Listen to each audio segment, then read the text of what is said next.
আসসালামু আলাইকুম। কী খবর সবার? আশা করি ভালো আছেন। তো আজকে আমি দেখাবো মালবেরি গাছের শেষ সময় পরিচর্যা। কিছুদিন পর সিজন। এখন বারোয়ানি গাছের পাতা পড়ে গেছে, তবুও কিছু কিছু গাছের পাতা আছে।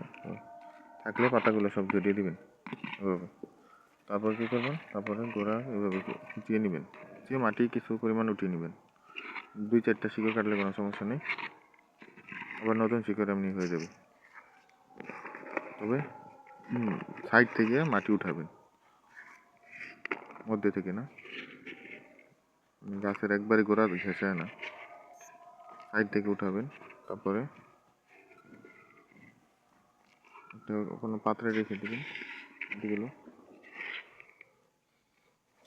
এবারে উঠানো শেষ হলে দিয়ে দিবেন, কম্পোস্ট সার দিয়ে দিবেন।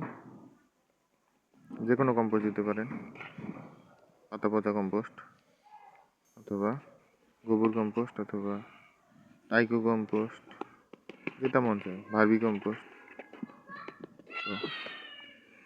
দেওয়া শেষ হলে তারপরে টিএসপি আর পটাশ দিয়ে দেবেন। এই পটাশ দিয়ে দিচ্ছি পরিমাণ মতো। পটাশ দেওয়া শেষ হলে টিএসপি দিব 1 চামচ পরিমাণ। চামচ নাই তো হাতের আন্দাজে দিচ্ছি। টিএসপি এগুলো দেওয়া শেষ হলে আবার উপরে যে উঠে রাখছিলেন মাটিগুলো, ওগুলো দিয়ে দিবেন।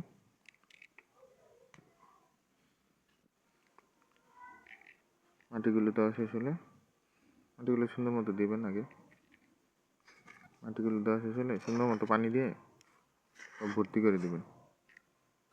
দেখবেন যে কিছুদিন পরই সিজন, তো কিছুদিন পরই ফল আসবে ইনশাল্লাহ।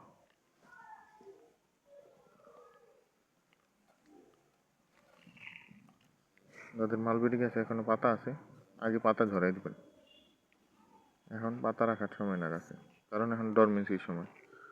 2-4টা থাকতে পারে, যদিও সব পড়ে যাওয়ার কথা, তবুও 2-4টা অনেক সময় থেকে যায়। 2-4টা পাতা থাকলে ওগুলো ঝরিয়ে দিবেন।